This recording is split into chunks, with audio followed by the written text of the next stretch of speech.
Hello বন্ধুরা, কেমন আছো তোমরা? আশা করি ভালো আছো।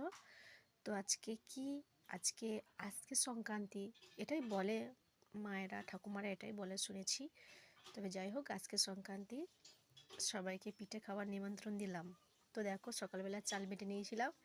চাল বেটে নিয়ে তারপরে চান করে পুজো করে তারপরে নারকেল করে নিয়েছিলাম। নারকেলকে পুর করা হচ্ছে।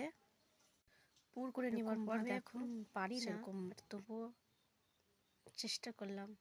জানি না কেমন হবে, তো তোমরা দেখে বলো কীরকম হয়েছে, ভালো না খারাপ, কমেন্টে জানিও। আর সবাই পিঠে খেতে এসো। আমার ইউটিউব পরিবারে যতজন আছো, যারা দেখছো আমার ভিডিও, সবাই ভালো থাকবে, সুস্থ থাকবে। আর আর তোমরাও এভাবে বানানোর চেষ্টা করবে, দেখবে দেখবে খুব সুন্দর হবে। ভালো থেকো, সুস্থ থেকো সবাই।